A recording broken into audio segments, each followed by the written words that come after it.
ပညာရှင်တယောက်ကပြောထားတာအံ့ဩစရာကောင်းတာတဲ့လွန်ခဲ့တဲ့9နှစ်တုန်းကဒီပြိုင်ပွဲနဲ့အတွေ့အကြုံတစ်စက်မှမရှိတဲ့သူကအခု9နှစ်ကြာတဲ့ခါမှာကမ္ဘာချန်ပီယံဖြစ်သွားတယ်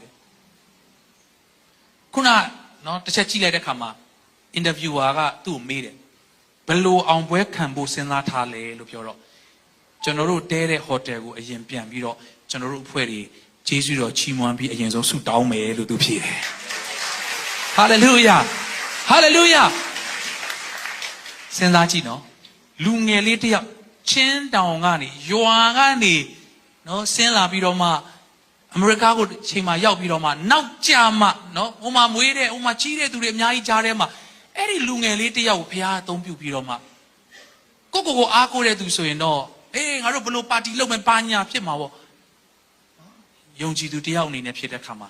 ငါတို့အရင်ဆုံးဆုတောင်းမယ်တကဘာလုံးမှာကြားတာတော့အဲ့စကားကိုဟာလေလုယာမြို့ငယ်မြို့ရုံမဟုတ်တော့ဘူးတကဘာလုံးအတွက်ဖယားကိုဆုတောင်းခြင်းကျေးဇူးတင်ခြင်းဆိုတာကိုတကဘာလုံးကလူတွေကြားဖို့အတွက်ဒီလူငယ်လေးကိုဖယားကအသုံးပြုသွားတာဖြစ်တယ်။နိုင်လို့ပေါ့နော်အခုဒီနေ့နော်နေ့လယ်လောက်ကဆိုရင်တကဘာလုံးနော်သတင်းတွေဖုံးသွားတယ်နော်ဂျောရှွာဗန်ရဲ့နော်သတင်းပေါ့လေဒါကလည်းနော်ကျွန်တော်မြန်မာလူမျိုးတွေအနေနဲ့ရောနော်ချင်းလူမျိုးတွေအနေနဲ့ရောနော်ယုံကြည်သူအနေနဲ့ရော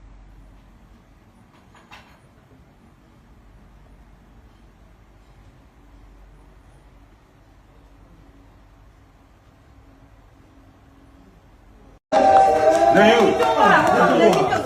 လက်တူကျူလက်ပြုတ်ပါလက်ပြုတ်ပါ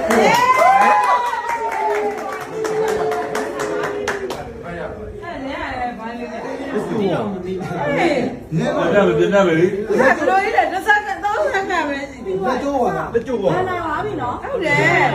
နိုင်ပါပြီလက်ကျိုးပါလက်ကြီးလိုကြီးထွက်အောင်ဟာဝိုင်းဘာလို့လဲ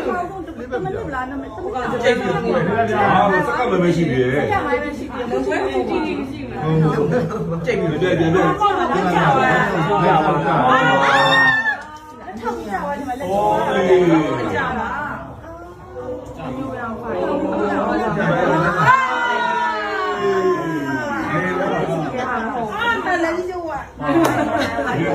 ဆောင်းစဆောင်းတော့ပါပဲ။အဲ့ဒါသနားဟဲ့လို့ကြားတယ်။ကျင်းနေရရောက်တယ်အဲ့ဒါကြည့်လိုက်ရမှာ။ဆရာမသိဘူး။ဘာကြ